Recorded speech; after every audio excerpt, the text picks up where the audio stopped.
Foam ஷீட்டை வச்சு எப்படி ஈஸியாக ஒரு டெய்ஸி ஃப்ளவர் செய்யலான்னு பார்க்கலாமா? இந்த வீடியோவில் ஹேண்ட் கட்டிங்கும் குக்கி கட்டர் வச்சு எப்படி கட் பண்ணலான்னு பார்க்கலாம். இதுக்கு நம்மளுக்கு ஒயிட் ஃபோம் ஷீட்டும் நடுவில் போலன்ஸுக்கு எல்லோ ஃபோம் ஷீட்டும் வேணும். ஒயிட் ஃபோம் ஷீட் எடுத்துக்கிட்டு 5 சென்டிமீட்டர் அளவு இருக்கிற மாதிரி சர்க்கிள் 3 கட் பண்ணி எடுத்துக்கலாம். நம்ம எடுத்துருக்கிற அந்த ரவுண்ட் ஷேப்பை ஃபஸ்ட்டு ஹேண்ட் கட்டிங் மெத்தடில் பண்ண போகிறோம். 12 பெட்டல்ஸ் இருக்கிற மாதிரி கட் பண்ண போகிறோம். அதுக்கு 2 சைடு கட் பண்ணிக்கிட்டு ஃபோல்டு பண்ணி நடுவில் ஒரு கட், அதுக்கப்புறம் அந்த கட்லேருந்து 2 கட்ஸு, அந்த ஃபஸ்ட் ரைட் ஹேண்ட் சைடு ஒன்று, லெஃப்ட் ஹேண்ட் சைடு ஒன்று பிரிச்சிங்கன்னா உங்களுக்கு 12 பெட்டல்ஸ் இருக்கிற மாதிரி கிடைக்கும். அதை கொஞ்சம் மெதுவாக அந்த எட்ஜஸ் மட்டும் ரொட்டேட் பண்ணிக்கிட்டே கட் பண்ணணும். நானும் பர்ஃபெக்ட்டுன்னு சொல்ல மாட்டேன், பட் நானும் ப்ராக்டிஸ் தான் பண்ணிட்டுருக்கேன். பட் கொஞ்சம் கொஞ்சமாக ப்ராக்டிஸ் பண்ணால் உங்களுக்கு ரொம்ப ரொம்ப ஷேப் வந்து ஈவனாக ரொம்ப அழகாகவே இருக்கும்.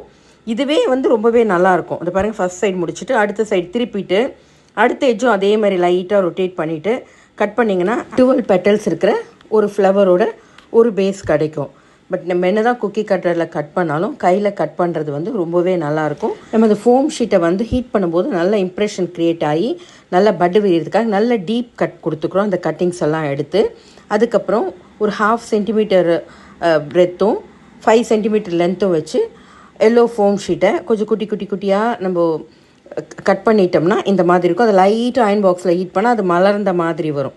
அதையும் எடுத்துக்கிட்டு நம்ம ஏற்கனவே ரெடி பண்ணிக்கிற ஃபோம் ஷீட்டை 3 ஷீட்டையும் லைட்டாக ஹீட் பண்ணோம்னா அயன் பாக்ஸில் அது அப்படியே மலர்ந்து மடிச்சுன்னு இருக்கும்.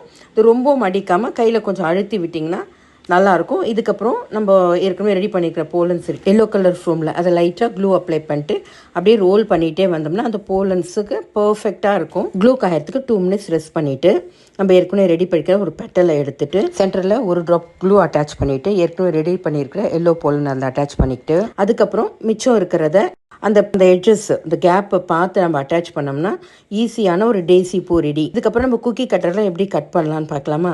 இந்த மாதிரி மேஷோவில் குக்கி கட்டர்ஸ் நிறைய ஷேப் கிடைக்குது. அது ஒரு பஞ்சாக கிடைக்கும். நீங்கள் ஏற்கனவே ஃப்ளவர் கட்டிங்கில் வச்சுருப்பீங்க. அந்த குக்கி கட்டர்ஸில் இந்த 8 பெட்டல் இருக்கிற மாதிரி ஒரு குக்கி கட்டர் பாட்டை எடுத்துக்கிட்டு டீப் இம்ப்ரெஷன் வர மாதிரி நல்லா ப்ரெஸ் பண்ணிங்கனாவே உங்களுக்கு அந்த இம்ப்ரெஷன் விழுந்து கட் ஆக ஆரம்பிச்சிடும். அந்த கட் வந்தப்புறமா நீங்கள் சிசர்ஸில் கொஞ்சம் மெதுவாக அந்த ஷேப்புக்கு ஏற்ற மாதிரியே கட் பண்ணிவிட்டு வாங்க. இது ரொம்ப ஈஸியான மெத்தட் தான். பட் எனக்கு என்னவோ கையில் பண்ணுறது ரொம்ப நல்லா இருக்குன்னு தோணும். பட் இதுவும் ரொம்ப ஈஸி தான். இது வந்து இந்த மாதிரி குக்கி கட்டர் இருந்தால் நம்மளுக்கு ஒரு 5 மினிட்ஸ் 10 மினிட்ஸ்லேயே நம்ம முடிச்சிடலாம். முடிச்சுட்டு அதே மாதிரி நான் டீப் இம்ப்ரெஷன்ஸுக்கு நம்ம கொஞ்சம் தூரத்துக்கு கட் பண்ணி எடுத்துக்கிறோம். இதே மாதிரி நம்மளுக்கு 3 பெட்டல் தேவையில்லையா, கட் பண்ணி எடுத்துக்கிட்டு அந்த ஏற்கனவே போலன்ஸ் நம்ம ஏற்கனவே ரெடி பண்ணியிருந்தோம் இல்லையா, அதே மாதிரி தான் திருப்பியும் போலன்ஸ் ரெடி பண்ண போகிறோம். 5 சென்டிமீட்டர் லென்த் இருக்கிற மாதிரி ஒரு எல்லோ ஃபோம் ஷீட் எடுத்துகிட்டு குட்டி குட்டியாக நம்ம கட் பண்ணிவிட்டு B7 கொஞ்சம் கொஞ்சமாக அப்ளை பண்ணிவிட்டு ரோல் பண்ணிகிட்டே வர வேண்டியது தான். ரோல் பண்ணிவிட்டு ஒரு 2 மினிட்ஸ் காய வச்சா நல்லா டைட்டாக ஃபிக்ஸ் ஆகிக்கும். கலண்டும் வராது, நல்லா ஸ்டிஃபாக இருக்கும். நம்ம போலன்ஸ் ரெடி ஆகிடுச்சு. ஏற்கனவே அந்த டெய்ஸி ஃப்ளவருக்கு ரெடி பண்ணியிருக்கிற அந்த பெட்டல்ஸில் லைட்டாக க்ளூ அப்ளை பண்ணிவிட்டு எல்லோ கலர் போலன்ஸை ஸ்டிக் பண்ணிடலாம். மிச்சம் இருக்கிற 2 லீஃபையும் அந்த ஒரு ஃப்ளவருக்கு பின்னாடி ஆல்டர்னேட்டாக வர மாதிரி வச்சு ஸ்டிக் பண்ணோம்னா பார்க்குறதுக்கு ஒரிஜினல் டெய்ஸி ஃப்ளவர் மாதிரியே இருக்கும். இது பிள்ளைங்களுக்கு கிளிப்புக்கு, பேண்டுக்கு, அலிகேட்டர் கிளிப்ஸுக்கு, டிக்டாக் கிளிப்ஸுக்கு ரொம்பவே நல்லாயிருக்கும். நம்ம ஏற்கனவே ரெடி பண்ணியிருக்கிற டெய்ஸி ஃப்ளவரை ஒரு ட்ராப் க்ளூ அட்டாச் பண்ணிட்டு அலிகேட்டர் கிளிப்பில் அட்டாச் பண்ணிக்கலாம். இல்லை இந்த மாதிரி சென்டர் கிளிப்லேயே 2 பூவை அட்டாச் பண்ணிக்கலாம்.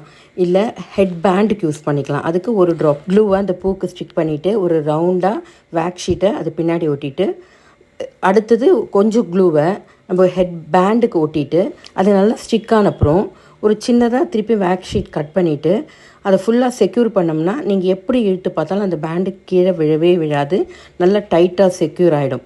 இது குட்டியாக பசங்களுக்கு ஹெட் பேண்டில் போடும்போது ரொம்பவே அழகாக இருக்கும்.